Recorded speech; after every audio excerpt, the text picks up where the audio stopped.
Hey, Daryl here again. Just going to show you some stats on EV adoption curves in New Zealand and a few other things. By the end of this video, you'll kind of understand how the EV market is starting to cut into the petrol and diesel vehicle market. So this is a graph. I've got this information from the government NZTA website where they have the monthly EV stats. I could put a link in the description so you can get that data for yourself. But I didn't find the graphs on their website. It didn't explain it well to me, or they weren't the right size for me to be able to understand the data very well. So you can see that there's a nice curve to EV registrations in New Zealand. So this is regular cars, vans, utes, if there's any. I don't think there are. And SUVs, and also heavy electric vehicles like trucks or buses.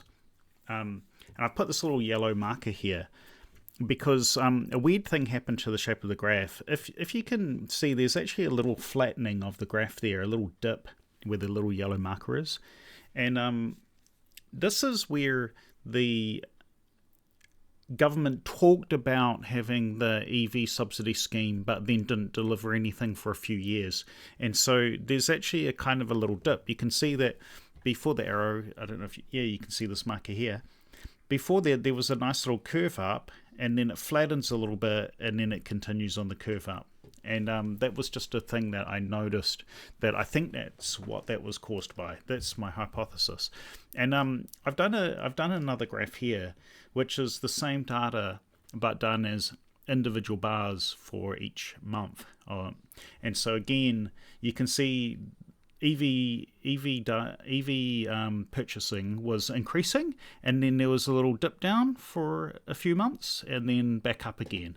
And that's why I said that thing that I just said. I can't explain what that dip is other than little economic micro trends. And then a little bit more on the graph there, you can see these green arrows. They're pointing out Tesla deliveries. So when a ship comes in carrying a whole bunch of cars at one go, you get this huge number of car registrations all in 1 month. So this is the first ship full of Tesla Model 3 vehicles. And then the little red arrow is pointing to the COVID hole. So where all the shipping was shut down for a month or two, or a few months. We have a dip in registrations. Everybody stayed at home for 6 weeks. That's what happened there. And then later on, you have a few more ships come in. And might not necessarily be Teslas, but a lot of them were Teslas, and that's why I said that. So if there's something for somebody to buy, they'll buy it. If there's an incentive that they buy it, then they might buy it. And so you can see how those three or four big graphs there, they add on to the adoption curve graph up here. And we're up to the 35,000 cumulative sales of cars. We're actually getting pretty close to 1% of all the cars being electric cars, which is a little bit interesting. What have we got? Got another tab. I'll show you what it is. Okay, so this is the graphs of electric vehicles that are in the fleet. So I started this at 2014, and you can see that there's quite a lot of plugins. So this is cumulative data. So this shows the proportion of all the vehicles in the fleet on that year. And this is mostly December data, so that you can compare the years against each other. So the first year that there's good data for, you can see that there's quite a lot of new plug-in hybrids coming into the market. They might be things like plug-in Priuses. That's probably the most common plug-in car I can think of there. New light pure electric. Probably some of these could be Teslas. I'm not sure what other new pure electric cars. There was some Mitsubishi MyEVs in that. And in the plug-in hybrids, there's also plug-in Outlanders, but I'm not sure whether they started in 2016. I think that might be the case. And used light pure electric. The first My EVs and Leafs coming in from Japan.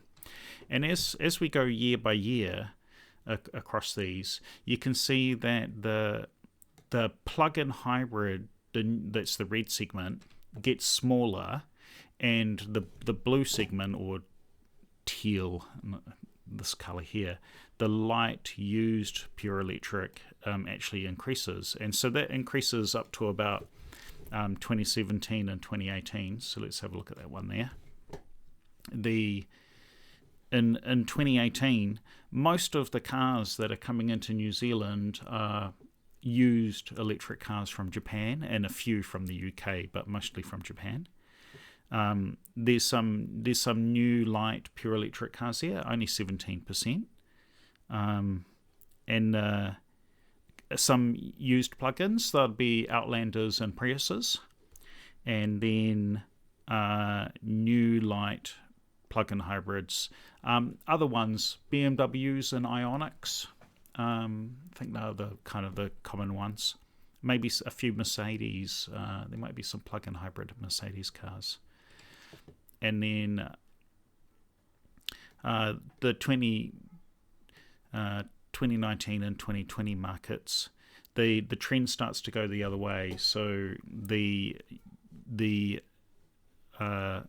pure electric cars that are used from Japan are starting to decrease at that point. And if we just go along and look at the 2021 graph, we're down to 43% from a peak of 55. I think it was 55. Let's have a look. No, can't see that. 55. It was 58%. Yeah, so the peak was 58% of used cars. Now we're down to 43. And we have, over the last 3 years, quite a lot of new electric cars, 21%, 22%, 31%. So in 2021, the new car sales have started to increase. The other one is that new plug-in hybrid seems to be kind of flatlined, 16, 15, 17%, around that number. So I think this is a thing that there will be more plug-in hybrids come into the market and be bought by Kiwis, but the electric cars are probably going to just displace everything. And heavy vehicles are always a tiny amount, buses and trucks. There just currently aren't that many buses and trucks that are, and rubbish trucks as well, freight trucks and rubbish trucks. There's just not that many heavy EVs. Okay, and next I have graphs of the most popular models, and this won't be a surprise to anyone in the New Zealand electric car market.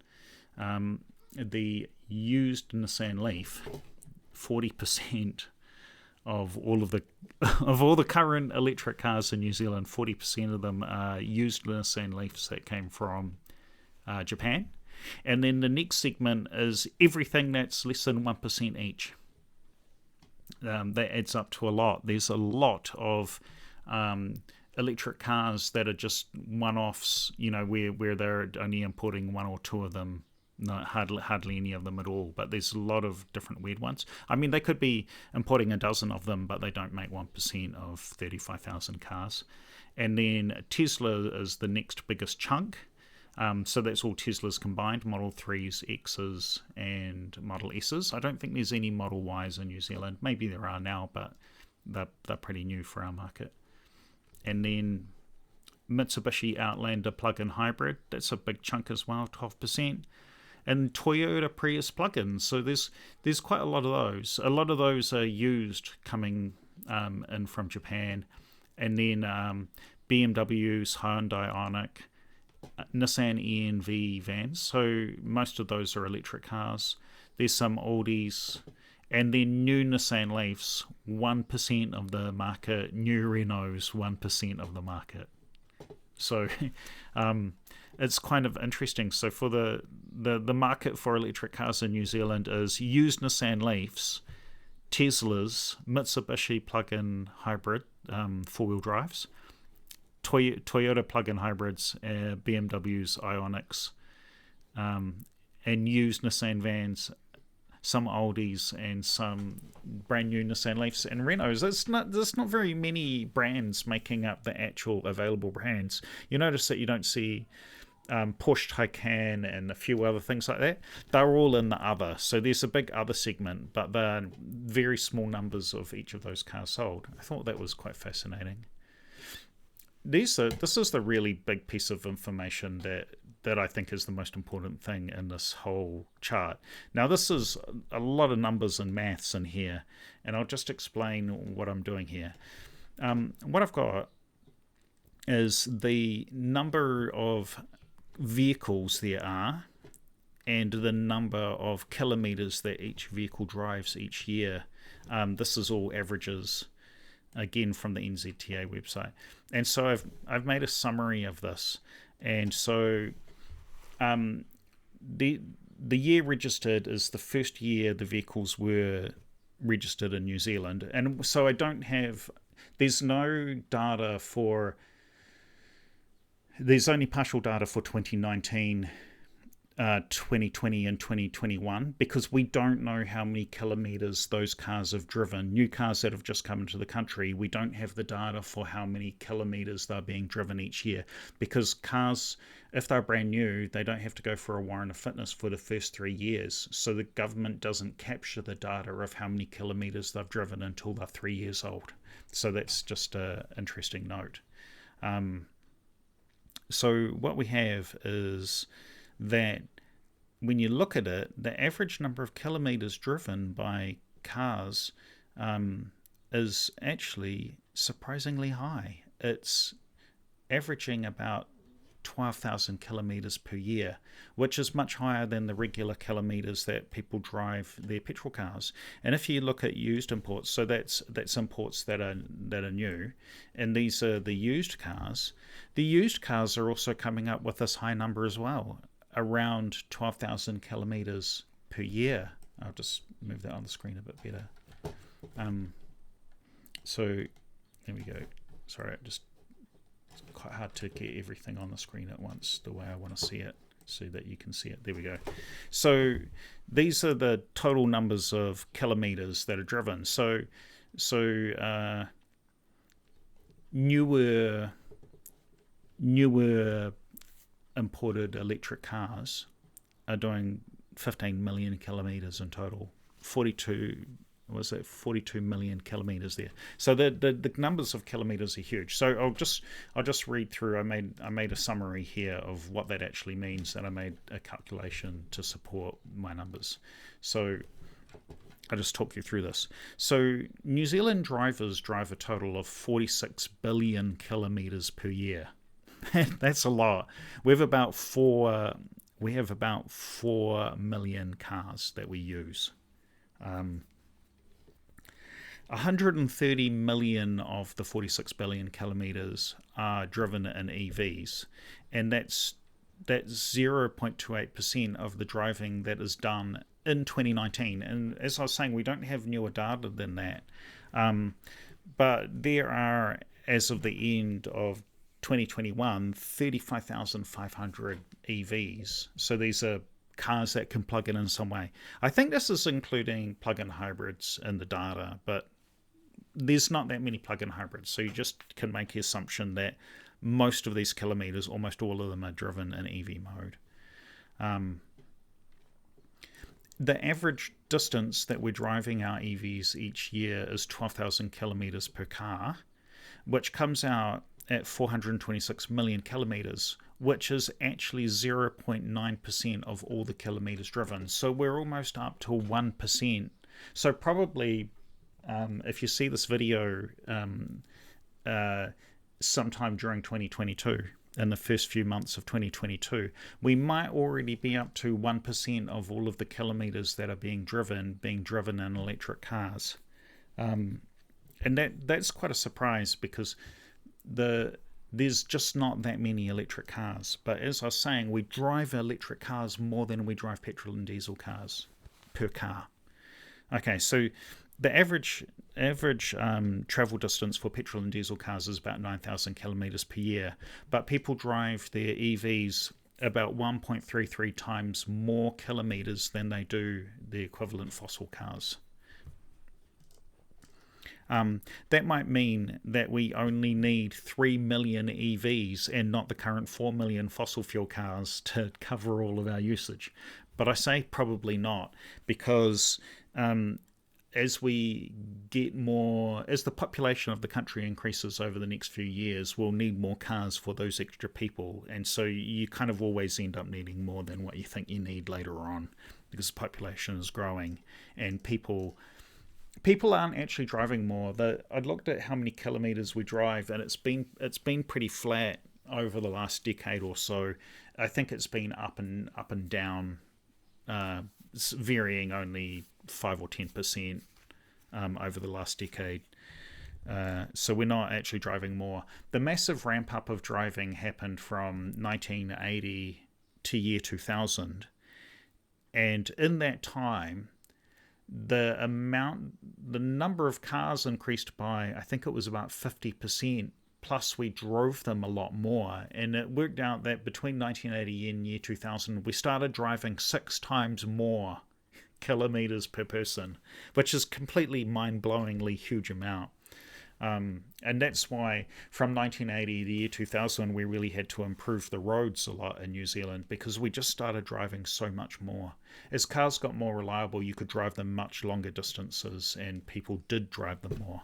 Also, the cars got more efficient, so you could drive them more and not use a huge amount more fuel. I mean, we did use more fuel because it's just more driving overall. Anyway, my asides on my asides are going too far. So anyway, I did some maths. The thing is that might mean that we only need 3 million cars, and that's probably not really true. But you see, of the 4 million cars we have, 3 million of them are driven all the time, and the other million are only driven in the weekends or occasionally, or they're a special car, or they're a nice old car that you want to keep. You keep it in a working condition, but you're not driving it every day. That's the point. So about 1 million of those cars you could probably consider them to be relatively classic cars, and we probably are never going to discard them because they're probably nice old cars. You know, that's the deal there. A little bit of speculation in that. Anyhow, if we drive 46 billion kilometers and we get 6 kilometers per kilowatt hour, that's a pretty easy driving efficient for electric cars. I can often drive my car around town and I'll get 8 kilometers per kilowatt hour, and driving between cities I'll get about 6 kilometers per kilowatt hour. But most people drive their cars around town, so it should be easy for people to attain 6 kilometers per kilowatt hour. And so that would require a certain amount of power. And so in this table here, I did some calculations. Here's our 46 billion kilometers. We get 6 kilometers per kilowatt hour. So this is the amount of energy you'd need in kilowatt hours. I mean, this number is just so humongous I can't even know how to say this number. And that breaks down, if you just look at it, at power per day or power needed per hour. So each hour of the day we need about 21,000 megawatt hours to cover our electric car usage. And this comes out to 874 megawatts of generation, which is about the equivalent of our largest hydro dam. So that's quite interesting, that the single largest hydro dam in New Zealand, which is making power for the aluminium smelter, would be almost enough to cover the power usage of all of the vans, trucks and utes if they were all converted to being electric. And then another way of looking at it is a source for that power. Geothermal generates about 950 megawatts continuously. So the current geothermal power capacity would be enough to generate enough power to power every vehicle in New Zealand, every light vehicle in New Zealand. And another way of looking at it is some of our other hydro dams. I think they're called Ohau A, B, and C. I think it's called the Waitaki Power Scheme. That power scheme would generate about the equivalent amount of power as well. So it's pretty easy to generate the amount of power that you would need to power all these vehicles. Another thing that we could do to get this power is just expand our geothermal. I went to a lecture a few years ago, and the scientist there, he said that we could probably roughly double our geothermal power again from where it was 4 or 5 years ago. And that would mean that we would be able to, if we doubled our geothermal power generating capacity, that would provide enough to power every vehicle in New Zealand as well. So there's so many ways that we could do it. But the final way that we could generate this amount of power is to use solar panels. And so I came to the conclusion that if you put some rooftop solar panels on 350,000 homes with 4 kilowatts of panels of each installation, that's about 12 panels, that would give you near the minimum amount of power that you'd need. But you'd really need to have much more. In fact, 500,000 or 700,000 houses, which would get pretty near to 1/3 of all of the homes in New Zealand. I think that's how the numbers work out. What does that mean? Does that mean that there's a couple of million houses in New Zealand? Something like that. Let's just say there's roughly 2 million houses in New Zealand. If you put solar panels on 1/3 of the houses, that would generate enough power to power every vehicle in New Zealand. Of course, you'd have to be careful about how you do that, because people often drive their vehicles away from home during the day and don't have them plugged in to use the power from the solar panels. So you'd have to do something with the power. It gets complicated. I don't have all the answers. And then just one more little weird thing. Scrapped EVs. Some EVs sadly come to the end of their life, and what we've discovered is that the most commonly scrapped electric vehicle in New Zealand is a Nissan Leaf, and that makes sense because there's the most of them, so they're the ones that most people are having accidents in just through sheer numbers. Then Mitsubishi Outlanders, Toyota Prius plug-ins, ENV vans, Hyundai Ioniqs, Tesla Model X's. That's a bit interesting. There's not very many Tesla Model X's, but there's a few of them getting crashed. BMW 1, Tesla Model S's, BMW i3s, Mitsubishi iMEVs, and so on. Audi e-tron, Tesla Model 3, and Electric Money. So if we just look at the top of this table, see if I can scroll. There we go. The total number of Nissan Leafs that have been scrapped in New Zealand so far is about 250, and 30 odd Outlanders, 18 Priuses, and some other assorted vehicles. So it's sort of sad that cars do get scrapped because they have accidents, and then there's nothing on that tab, and that means I've finished talking about what I was talking about. Anyway, thanks for listening. It's kind of quite a wordy and complex video, but what are the takeaways? The takeaways are the number of vehicles just keeps increasing, and the power that we would need to power it would relatively be easy to be generated in New Zealand, so you don't have to worry about any of those problems. And the other one was that talking about a subsidy and then not delivering it actually decreased the number of cars that were sold for a little bit. And then there's the other thing, that the global shipping and retail shut down during the COVID bit, chopped out another bit.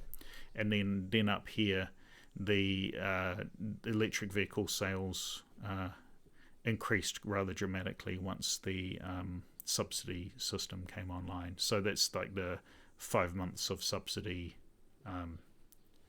data there. But it really does just follow a relative curve. If COVID had never happened, maybe that would have just been filled in rather smoothly. But you can see there's a definite step change when the subsidy started. I'm not always a huge supporter of the subsidy, because this money just goes overseas, and so I'm not a huge fan of that, and that gets to be a very political thing about whether you agree with that or not, and I'm not here to debate politics on that. Anyway, thanks for watching the video, and have a great day.